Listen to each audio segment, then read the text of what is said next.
So what happens is, because he doesn't have a pubic bone strike, right? And the pubic bone strike then allows you to be that neutral to the airplane and start going into these crawls, right? But what he's doing now is, because he doesn't have a pubic bone strike, what he has to do to roll over is go way high Yep. to get it to go over. Yeah. And see, at that point, where are my eyes? Up at the ceiling. Well, whatever, yeah. I don't see any of you. I barely No. see Felipe, right? So this is where now I can't pay attention to what I was just doing. So when a child typically rolls over, if there's a pubic bone strike, right, I'm still can look at you and I can, you know what I mean? Like, I don't lose what I was working on. And then if I want to come back, I still can look, you know what I mean? And just see, I'm all around. Right? And so I don't lose. Now, don't get me wrong. If you're a 4-month-old baby, and not everything's going to be perfect. Not only that, but I could be doing this. I hear a sound, and I still could be. You know what I mean? Like, I'm going to go, but at the same time, I see this. I see you. I see you. You know what I mean? And I'm here. Just that neutral is there, right? But the child's smart. Right, this is where when the trauma, something's happened, and trauma is, again, I know people have stubbed their toes and thrown their back out, and I know people that have been in accidents and go, I'm fine. So trauma's different from each person, so you don't necessarily need to be 6 weeks premature, 10 days NICU to have life-altering movements. So, Why? Oh, sorry. what? Why he has more movement when he's on his back than his tummy? Because what he's learned to do is toss. And what you're seeing, he's actually tossing his head. Yeah. So because he can't, his pubic bone's not striking. So when if I didn't toss my head, without being able to push down on the pubic bone, then I can't roll over. Right? And then with my pubic bone going forward and looking for the floor, well, that brings me up. So since he doesn't have that mechanism, or synchronization, however you want to look at it, didn't strike, he actually has to come up and over, right? But I bet you $5 too, looking at him now this way, they're putting him on his belly. Because if I'm just here, sorry, it's probably the right leg that's going straight. If I'm just here again, being like this, first of all, you're not even here. I can't see you.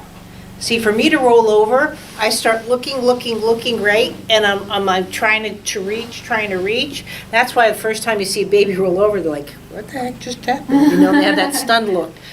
But when he's here, right?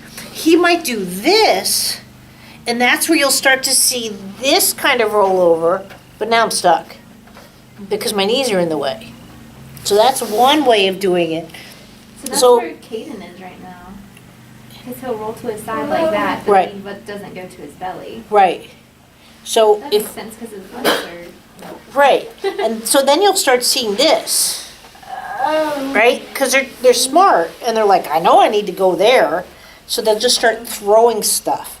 So that's when I see two babies go away, and you'll see it really often with CP, which we don't have anything like that. And that's where you'll see, like if a child's out of balance, they'll do this, and then people go, well, that's ATNR, and I'm like, no, what they're doing, that's their kickstand. They're trying to say, I'm going back to my back. That's where I feel safest. And so this will prevent the fall, but now it'll keep preventing them from going forward. So they get stuck in that, quote, ATNR position, but that doesn't mean they're stuck because of the ATNR. To me, that's their body's language of saying, I'm not falling, and I'm telling you really hard I'm not falling, so I'm going to go here. And if I feel like I'm falling this way, that's where you'll see that to this. But you know what I mean? The arm is not free now to go grab a ball. Or you'll see maybe this, I feel again, and that's here, and that's where around the 8 months old, the dystonia starts, quote, picking up. That's why I believe dystonia is created due to your physical. It's not a neurological. It'll become neurological because if it's not answered, but you'll get I want to reach gravity balance, wherever you want to call it, is so miscued in their neurological system that they're trying to work around this, and that's where you see that.